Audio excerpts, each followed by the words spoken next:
الایمان بضع و سبعون شعبۃ، ایمان کی 70 سے زیادہ شاخائیں ہیں، ایمان کی 70 سے زیادہ برانچز ہیں، ایمان کے 70 سے زیادہ شعبے ہیں.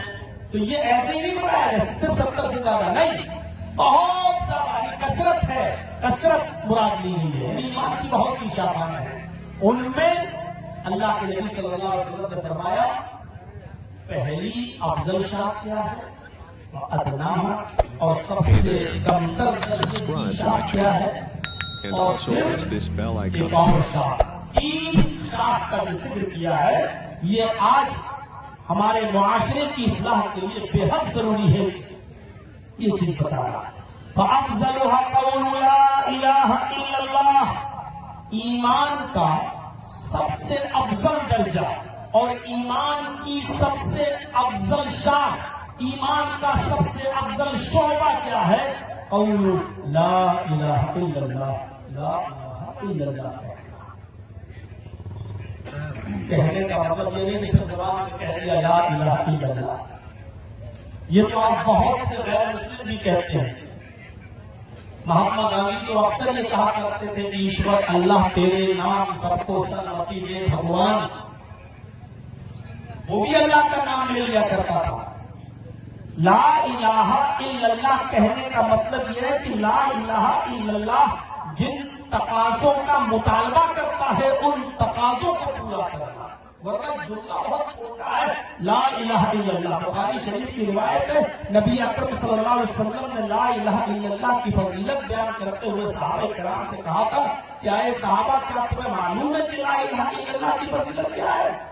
اگر ساری کائنات کو ترازو کے ایک پلڑے پر رکھ لیا، ساری دنیا ساری کائنات کو ترازو کے پلڑے پر رکھ دیا جائے اور دوسرے پلڑے پر لا الہ الا اللہ کو رکھ دیا جائے اور اس کے بعد پھر ترازو کو اٹھایا جائے، ترازو کو اٹھایا جائے تو لا الہ الا اللہ کا پلڑا جھک جائے گا، یعنی ساری کائنات کا وزن ہلکا اور لا الہ الا اللہ کا وزن بھاری. کیا ہے اس کلمے؟ ایسے ہی نہیں کہا تھا اللہ کے نبی صلی اللہ علیہ وسلم نے من قال لا الہ الا اللہ دخل الجنہ، جس نے کہہ دیا اپنی زبان سے لا الہ الا اللہ وہ جنت کے اندر داخل ہوگا. صرف کہنے بھر سے جنت مل جائے گی. ایسے ہی نہیں کہا کہ اللہ کے نبی صلی اللہ علیہ وسلم نے کہ من کان آخر کلامہ لا الہ الا اللہ دخل الجنہ، جس کی زبان سے آخری جملہ مرتے وقت لا الہ الا اللہ نکلا اور لا الہ الا اللہ نکلتے ہی اس کی روح سے پرواز ہو گئی، یہی کہہ کر وہ دنیا سے رخصت ہو گیا، مر گیا، وہ جنت کے اندر داخل ہوگا. ایسی نہیں کہا. لا الہ الا اللہ کا کچھ تو تقاضا ہوگا کہنے کا.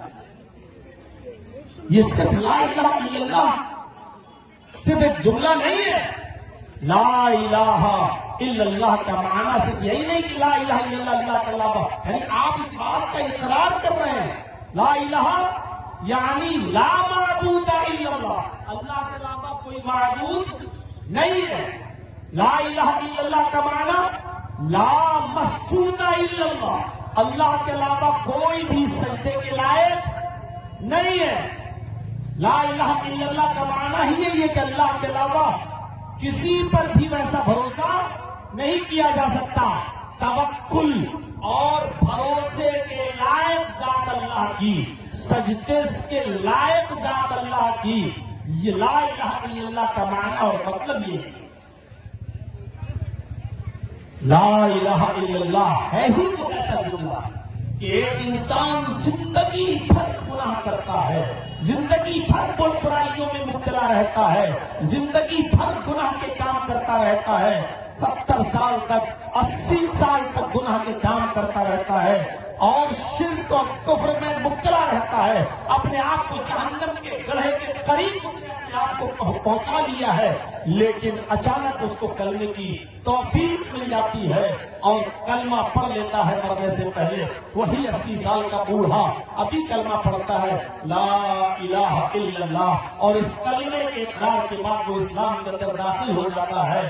تو جیسے اس نے اسلام قبول کیا، ان الاسلام یہدم ما کان قبلہ، یا اسلام قبول کیا، اس کے سارے گناہ ختم ہو گئے، اس کے سارے گناہ مٹ گئے، اس کے سارے گناہ ختم ہو گئے، اور اس کے بعد اگر وہ مرتا ہے تو جنت کا مستحق ہو جاتا ہے۔ یعنی یہ کلمہ وہ کلمہ ہے کہ ایک شخص 80 سال تک گناہ، شرک اور کفر کی دلدل میں ٹامے چولیاں مار رہا تھا، اسی میں پڑا ہوا تھا، مرنے سے پہلے اس کی زبان سے لا الہ الا اللہ کا اقرار ہو جاتا ہے، اس کلمے کا اقرار کر لیتا ہے، اور یہ شخص جنت کا مستحق ہو جاتا ہے۔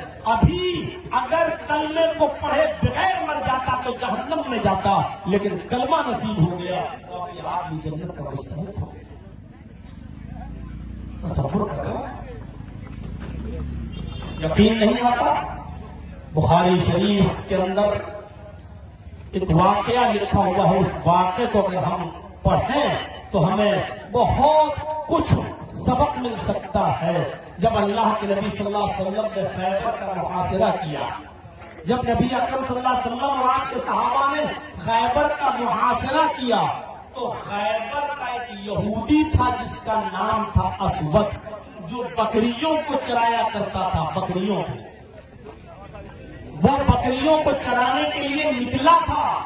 جب بکریوں کو چرا کے آیا تو اس نے دیکھا کہ خیبر کا محاصرہ ہو چکا ہے، اور صحابہ کرام نبی اکرم کے محمد کے چاہنے والوں نے چاروں طرف سے گھیر لیا ہے۔ تو وہ محمد رسول اللہ کے صحابہ سے کہنے لگا کہ کون ہے تمہارے نبی، ذرا مجھے ان سے ملوائیے، میں ملنا چاہتا ہوں۔ صحابہ کرام نے اشارہ کیا کہ وہ ہے اللہ کے نبی جو خیمہ لگا ہوا ہے، اسی خیمے کے اندر ہمارے پیغمبر موجود ہیں۔ اس نے خیمے کا پردہ ہٹایا، وہ سوچ رہا تھا کہ مسلمانوں کے نبی ہیں، صحابہ کے نبی ہیں، مقام و مرتبہ ان کا بلند ہے، وہ صحابہ جو نبی کی بڑی عزت کرتے ہیں، بڑی ٹھاٹ باٹ سے رہ رہے ہوں گے، اچھا بستر بچھا ہوا ہوگا اور بہت ہی عیش و آرام کے ساتھ اس خیمے میں ہوں گے۔ ان سے ملنے کے لیے باڈی گارڈ کی ضرورت ہوگی، ان سے ملنے کے لیے پرمیشن کی ضرورت ہوگی، پرمیشن لینے کی۔ لیکن جب اس نے خیمے کا پردہ ہٹایا تو کیا دیکھتا ہے کہ کچی زمین کے اوپر محمد رسول اللہ صلی اللہ علیہ وسلم راجمان ہے، بیٹھے ہوئے ہیں۔ اس کو یقین نہیں ہے، صحابہ سے کہتا ہے مذاق مت کرو، مجھے محمد رسول اللہ سے ملنا ہے۔ فرمایا ہاں یہی ہے اللہ کے رسول۔ وہ اندر جاتا ہے اور کہتا ہے کیا ہے محمد رسول اللہ صلی اللہ علیہ وسلم، آپ کی دعوت کیا ہے؟ آپ کس چیز کی دعوت دیتے ہیں؟ آپ کا کیا پیغام ہے، کیا میسج ہے؟ مجھے ذرا بتائیے۔ اللہ کے نبی جناب محمد رسول اللہ صلی اللہ علیہ وسلم نے اپنا میسج بتایا، اپنا پیغام بتایا۔ ہماری دعوت صرف یہی ہے، قولوا لا الہ الا اللہ، اس بات کا اقرار کر لو، شہادت دے دو کہ اللہ کے علاوہ کوئی معبود نہیں اور محمد اللہ کے رسول۔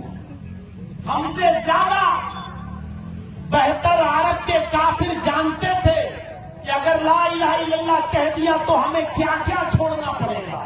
صرف لا الہ الا اللہ محمد رسول اللہ کہلوا نہیں رہے ہیں، لا الہ الا اللہ کہلوانے کے پیچھے کیا کیا چیزیں ہمیں کہنے کے بعد چھوڑنا پڑیں گی۔ عرب کے کافر اچھی طریقے سے جانتے تھے، وہ جانتے تھے کہ ہم جو 360 مورتیاں اور بت رکھے ہوئے خانہ کعبہ میں ان کو چھوڑنا پڑے گا۔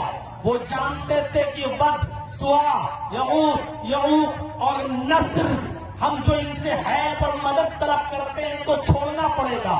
وہ جانتے تھے کہ لا الہ الا اللہ کہنے کے بعد ہمیں کن کن کو چھوڑنا پڑے گا، اس لیے وہ لا الہ الا اللہ جلدی اپنی زبان سے ادا نہیں کرتے تھے۔